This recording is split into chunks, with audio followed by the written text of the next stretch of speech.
All right, let's go ahead and get started. I do want to welcome you back to this screencast of Unit 7. This is chemical reactions.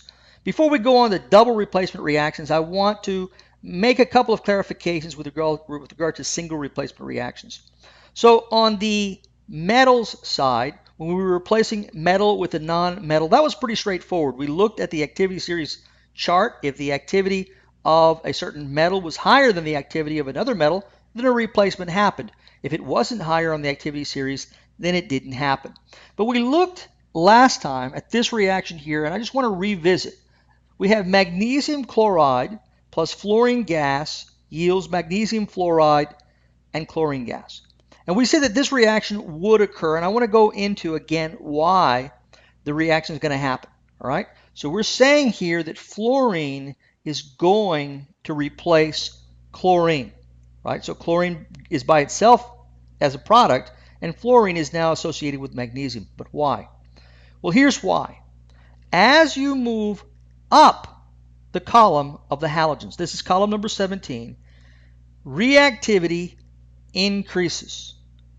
Reactivity increases. Now you might say, well, I thought reactivity decreases as you go down a column. It does on the left side of the periodic table. So if you go, for example, follow me on the periodic table now as I go down, from lithium to sodium to potassium to rubidium to cesium to francium, reactivity increases.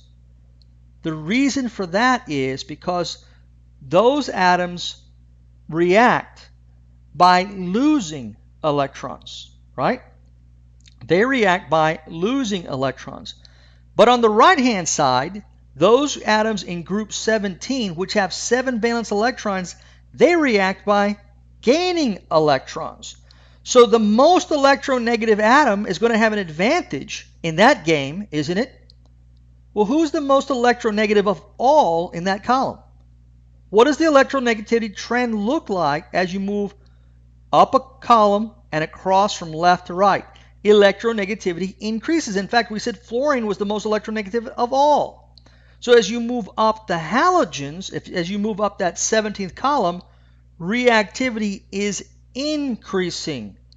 So fluorine is more reactive than chlorine, which is more reactive than bromine, which is more reactive than iodine, which is more reactive than astatine. Okay? Exactly the opposite as to what we saw on the left-hand side.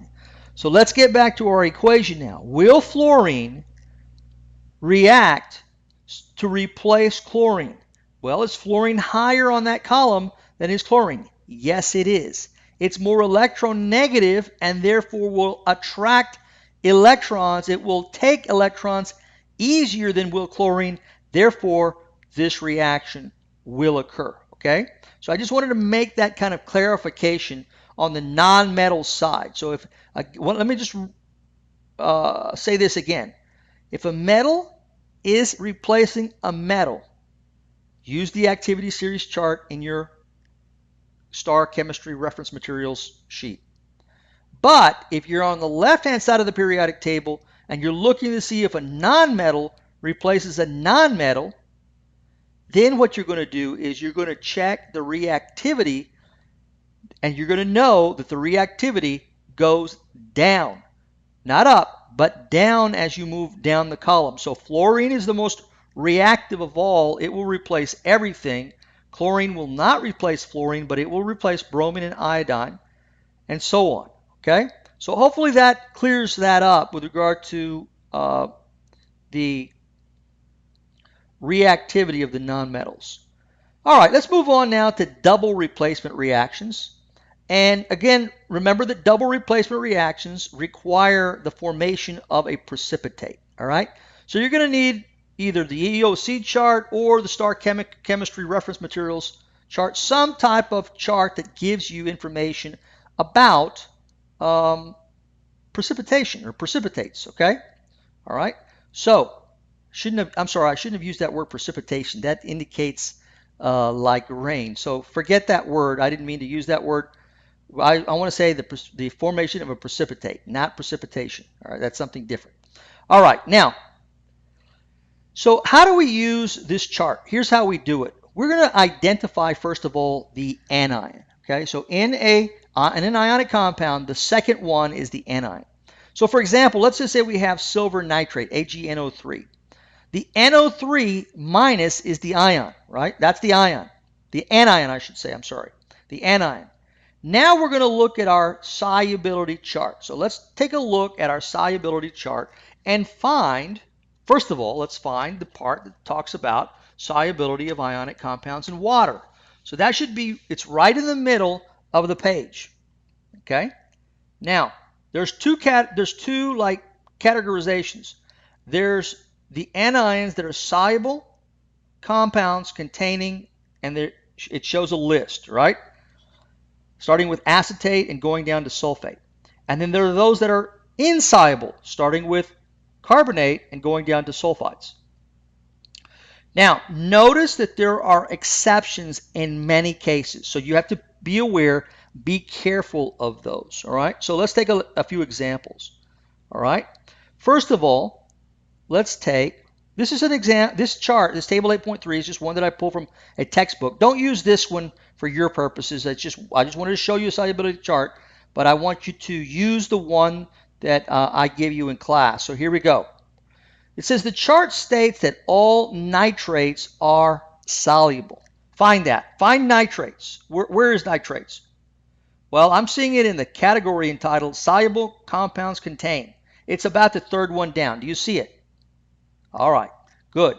It says, so silver nitrate is soluble. That means it's aqueous. It does not form a solid in water, but dissolves in water, right? So remember, nitrates don't have any exception. I'm seeing common exceptions, none. There are no. If it's a nitrate, it's going to be soluble or aqueous, right? Now, we're going to use the solubility chart given to you in class to determine whether the following are soluble or aqueous or insoluble, in other words, solid. All right, so here we go. Again, use the solubility chart that you're given in class. It can be either the EOC solubility chart or the Star Chemistry Reference Materials chart. It doesn't really matter. They're all the same. Okay, but make sure you know how to use it, though. All right?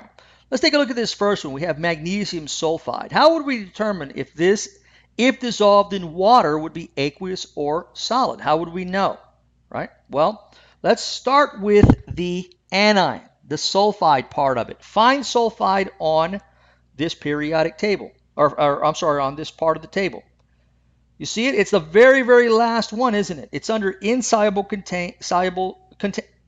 compounds containing sulfide. So it looks like it's going to be insoluble unless the magnesium that it's associated with is an exception. So it says compounds, these are the exceptions, compounds of NH4 plus, nope, that's not us. And the alkali metal cations, is that us? Is that magnesium? Is magnesium an alkali metal? Check the periodic table. Where is magnesium on the periodic table? It is in the second column. It's not an alkali metal. It's an alkaline earth metal, isn't it? It's an alkaline earth metal, and therefore it's not an exception, right? It's not calcium, it's not strontium, and it's not barium, right? Those are second column elements. So it's none of those. So it's not an alkali metal cation either. So that means what? That means it's not an exception. So this one would be insoluble. So I'm going to write for this one insoluble, just like that. You got it? All right, let's take a look at the next one. We've got ammonium chloride, right? Make sure you know how to name these compounds, okay? We've been through that section on naming of compounds, so nomenclature, so you should know how to name them. Ammonium chloride is this one right here. So chlorine, or chloride I should say, is the anion. Find it. Find chloride on this chart. Where is it? So we've got solubility of common ionic compounds in water. I'm seeing it under soluble compounds contained. It's the third one down. Do you see chloride? All right. Now we need to worry about exceptions to the rule. All right. Ammonium, is it an exception? Well, I'm reading compounds of Ag plus. Nope. Pb2 plus. Hg2 plus. No. Therefore, ammonium chloride is not an exception. It's going to be soluble, right? Soluble. What's another way of saying soluble? Aqueous. So I'm going to put aqueous right here, just like that. Aqueous. Okay? All right. Next one. We've got NaNO3. NaNO3. Now, you know what? This is misspelled. Let's fix this. That's not good. As a matter of fact, I'm just going to write it as AQ. How about that? Just like that. All right, and I'll put it in parentheses. Right? So, we've got NaNO3. Nitrate, NO3 is the anion. Find it. Where is it? Where's nitrate? It's the third one from the top. This time it's under soluble compounds contained, and there's no exceptions. All NO3 containing compounds, all nitrates are soluble, right? So we're going to put AQ again right here for that one. Let's take a look at the next one. We've got RaSO4. RaSO4 would be, well, where's SO4? What is SO4? It is, let's see, find it. It's sulfate. It's the last one under soluble compounds contained. Now, let's see if it's any of these examples. We've got RaSO4. Is it strontium 2+? No. Is it barium 2+? No. Is it lead 2+? No. Is it mercury 2+, Hg 2+? No. It's none of those. So it's not an exception. It's in the soluble category, and therefore we're going to call this aqueous. Again, aqueous, okay? All right. Are you getting the hang of this? All right. We're going to do one more, and then we're going to leave the last two. I'm going to leave them for you, okay? We have KNO3, potassium nitrate. Fine nitrate. It's soluble. It's the third one down, so soluble compounds contain. All right. So in this case, we've got nitrates are soluble. That means this is aqueous as well. We had a lot of aqueous in this, didn't we? Okay. You do the last two, lead iodide and magnesium chloride on your own. All right. Let's move on. To determine the products of a double replacement reaction, you recombine the cation of one reactant with the anion of the other. Do the same thing with the other two reactants, okay?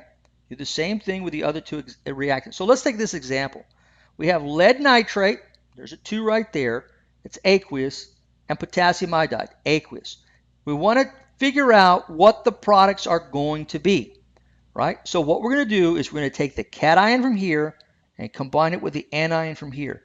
We're going to take the cation from here and combine it with the anion from there. Now, remember that, and I've told you this before, we do not take subscripts over to the right-hand side. We start all over, balancing electronically. Now, both reactants contain a cation and an anion, so this is obviously a double replacement reaction. But what are the products? What are they? Well, as I've said before, we're going to take the Pb2+, this is a cation from the first reactant. By the way, how did I know it was a Pb2+? Well, nitrate is -1.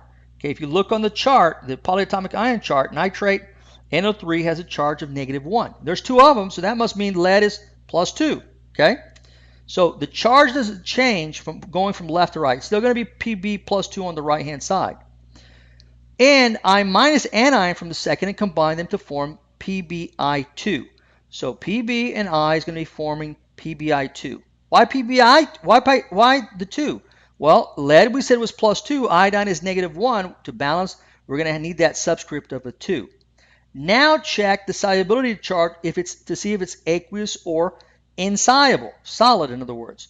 Iodide anions paired with lead as a cation is insoluble. So find iodide, it's the second to the last one.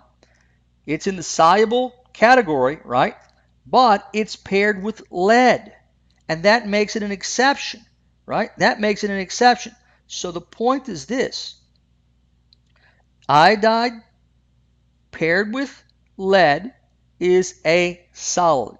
It is not soluble. It's not aqueous. Since there is at least one reactant, which is a solid, the reaction is going to go forward. It is going to proceed. Folks, I think this is a good place for us to end, and I will see you on the next one. Thanks.